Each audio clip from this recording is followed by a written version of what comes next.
ഇതിൻ്റെ 4 ദിവസം മുന്നെയാണ് ഒരു വാഗണർ ആക്സിഡൻ്റ് ആയത്. ആ വാഗണറിൻ്റെ മുകളിലാണ് ഈ ബസ് വന്ന് വീണത്. ബസ് അപ്പോൾ ആ ടൈമിൽ മഴ ഉണ്ടായിരുന്നു, കുറച്ച് ഓവർ സ്പീഡാണെന്ന് പറഞ്ഞത്. കൺട്രോൾ തെറ്റി ഡിവൈഡറിൽ പോയി.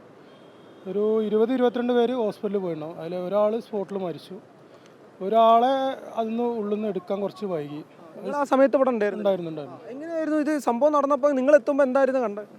അതല്ല, ആക്സിഡൻ്റ് ആയതിനു ശേഷം ഞങ്ങൾ വന്നത്. ആക്സിഡൻ്റ് ആയപ്പോൾ ബസ് വീല് മുകളിലായിട്ടാണ് കിടന്നിരുന്നത്. ആളുകളുണ്ടായിരുന്നു, എല്ലാവരും രക്ഷാപ്രവർത്തനം എല്ലാവരും എത്തിച്ചു. പക്ഷേ ഒരാൾ അതിൽ കുടുങ്ങിപ്പോയി. സീറ്റ് മറ്റേ കമ്പി ജാമായിട്ട് ലാസ്റ്റ് കട്ടർ വന്ന് കട്ട് ചെയ്തിട്ട് ആളെ പുറത്തെടുത്തുണ്ട്. ഫയർഫോഴ്സ് വന്ന് അപ്പോൾ അവരെ കട്ട് ചെയ്തിട്ട് കൊണ്ടുപോയി. എന്താ അവസ്ഥ എന്നറിയില്ല, ശ്വാസം കിട്ടാത്തൊരവസ്ഥയായിരുന്നു. പിന്നെ കമ്പി കട്ട് ചെയ്തപ്പോൾ ആൾക്ക് ശ്വാസം കിട്ടി വെള്ളം കൊടുത്തു. അങ്ങനെ ആംബുലൻസ് കയറ്റിപ്പോയി. മറ്റുള്ള ആളുകളുടെ അവസ്ഥ എങ്ങനെയായിരുന്നു? എല്ലാവർക്കും കുറച്ച് മോശമാണ്. ഒരു 5-10 ആൾക്ക് എന്തായാലും മോശമാണ്. ഒരാൾ സ്പോട്ടിൽ മരിച്ച്, അയാളെ തലച്ചോറൊക്കെ ഇവിടെ ഉണ്ടായിരുന്നു. അപ്പോൾ നമ്മളെ ക്ലീൻ ചെയ്തപ്പോൾ ഇവിടെ 3 ട്രാക്ക് റോഡ് വന്ന് ഈ ബ്രിഡ്ജ് വരുമ്പോൾ 2 ട്രാക്ക് ആവുകയാണ്. അപ്പോൾ അതിന് വണ്ടി നല്ല ഹൈ സ്പീഡിൽ അവിടെ നിന്ന് മുകളിൽ നിന്ന് വരിക. പിന്നെ ബ്രിഡ്ജ് പെട്ടെന്ന് 2 ട്രാക്ക് ഉണ്ടാകുമ്പോൾ റോഡ് ചുരുങ്ങുമ്പോൾ ആളുകളൊന്ന് പാനിക് ആവുന്നുണ്ട്, ഡ്രൈവേഴ്സ്. അങ്ങനെ ബ്രേക്ക് ചെയ്ത് അപ്ലൈ ചെയ്തിട്ട് നല്ല പരിക്ക് വരുന്നുണ്ട്. നമ്മൾ പറഞ്ഞതായിരുന്നു 2 സൈഡിലെ ഫുട്പാത്ത് ഉണ്ട്, അത് വേസ്റ്റാണ്, പ്രത്യേകിച്ച് ആരും ക്രോസ് സൈഡൊന്നുമില്ല. അതും കൂടെ റോട്ടിക്ക് എടുക്കുകയാണെങ്കിൽ, ഏതെങ്കിലും ഒരു സൈഡ് ഫുട്പാത്ത് ഇട്ടിട്ട് എടുക്കുകയാണെങ്കിൽ വലിയ ഉപകാരമായിരുന്നു. അല്ലെങ്കിൽ ഇനിയും ഇങ്ങനത്തെ അപകട സാധ്യതകൾ ഇവിടെ ഉണ്ടാവും. ഒരു വലിയൊരു പ്രശ്നം എന്ന് പറഞ്ഞാൽ ഇവിടെ എൻട്രി വരുന്നത് നമ്മുടെ അബുദാബി പഠിക്കലാണ്. അതിനുശേഷം ഒരു എൻട്രി ഇവിടെ ഇല്ല. അതുള്ളത് പിന്നെ ഇവിടെ ഉള്ളത് ഏകദേശം ഒരു 3.5-4 കിലോമീറ്റർ. ഒരു 10ഓളം അപകടം ഇപ്പോൾ 3 മാസം കൊണ്ട് ഇവിടെ ഉണ്ടായിട്ടുണ്ട്. അതിൽ ഒരു ടൂറിസ്റ്റ് ബസ് അപകടത്തിൽപ്പെട്ട് ഒരു കുട്ടി മരിച്ചു, ഒരു പെൺകുട്ടി, ഒരു 3 മാസങ്ങൾക്ക് മുന്നേ. ഇവിടെ ആ ടേണിങ്ങിൽ ടൂറിസ്റ്റ് ബസ് അപകടത്തിൽപ്പെട്ട്.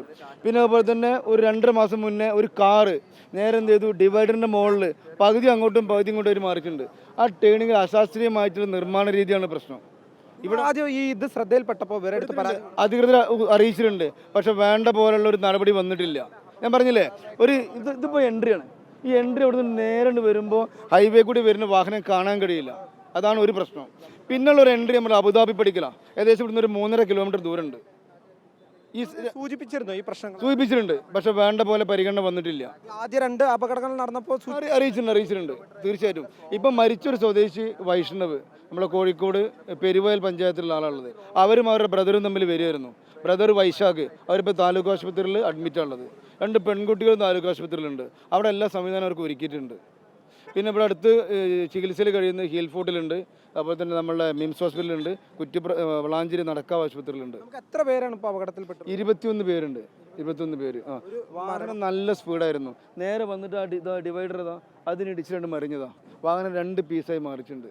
ശരിക്കും പറഞ്ഞാൽ ഇത് നേരെ ഇവിടുന്ന് പോയാൽ 2 ട്രാക്കായി മാറും. കാരണം ഈ പാലത്തിന് മുകളിൽ ഇവിടുന്ന് എല്ലാം 3 ട്രാക്കാണ്, അവിടുത്തെ 2 ട്രാക്കായി മാറുക. അപ്പോൾ ഒന്നുകിൽ അവിടുന്ന് ഒരു വാഹനം വരുന്നത് കണ്ടത് സഡൻ ബ്രേക്ക് ഇട്ടതോ എന്താണെന്നറിയില്ല. പിന്നെ ഇവിടെ നിന്നൊരു കാറുണ്ട്. ആ കാർ ആൾറെഡി ഒരു അപകടത്തിൽപ്പെട്ട് മാറ്റി നിർത്തിയതായിരുന്നു. 1.5 മാസം മുന്നേ ഒരു അമ്മയും മോനും തമ്മിൽ ഇവിടെ ഈ ടേണിങ്ങിൽ അപകടം നടന്ന് മാറ്റി നിർത്തിയതാണ്. അപ്പോൾ ഞാൻ പറഞ്ഞു വരുന്നത് 3 മാസമായിട്ട് 10ഓളം അപകടം ഉണ്ടായിട്ട് കഴിഞ്ഞിട്ടുണ്ട്. പക്ഷെ ഇപ്പോഴും അതിന് വേണ്ട പോലെ ശാശ്വത പരിഹാരം ഉണ്ടായിട്ടില്ല. താങ്കളുടെ പേര്? അജയ് എന്നോ, ബ്ലോക്ക് പഞ്ചായത്ത് പ്രസിഡന്റാണ്. ഇപ്പോൾ അവർക്ക് വേണ്ട ചികിത്സാ സൗകര്യങ്ങൾ എല്ലാം ഒരുക്കി കൊടുത്തിട്ടുണ്ട്.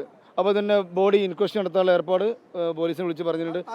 താലൂക്ക് ആശുപത്രിയിൽ അവരുടെ ഫാമിലി മെമ്പേഴ്സ് വന്നാൽ എല്ലാ കാര്യങ്ങൾ ചെയ്യും.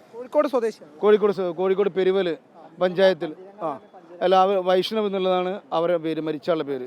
അവരുടെ ബ്രദർ വൈശാഖ് ഉണ്ട്. അവരിപ്പോൾ അവിടെ പ്രാഥമിക ശുശ്രൂഷ നൽകിയിട്ട് ഹോസ്പിറ്റലുണ്ട്. ഇപ്പോൾ എത്ര വയസ്സാണ് പ്രായം? വയസ്സ് ഏകദേശം ഒരു 35 വയസ്സുണ്ടാവും ഏകദേശം. സഹോദരൻ പരിക്കേറ്റപ്പോൾ ചികിത്സയിലുണ്ട്. വൈശാഖ് ബന്ധുക്കളെ വിവരം അറിയിച്ചിട്ടുണ്ട്, സ്റ്റേഷനിൽ വിവരം കൊടുത്തിട്ടുണ്ട്, കാര്യങ്ങൾ ചെയ്തിട്ടുണ്ട്. അവരുടെ ബന്ധുക്കൾ വന്നു കഴിഞ്ഞാൽ ബോഡി ഇൻക്വസ്റ്റ് നടത്തിയിട്ട് പോസ്റ്റ്മോർട്ടം കൊണ്ടുപോകാനുള്ള ഏർപ്പാടും ചെയ്തിട്ടുണ്ട്.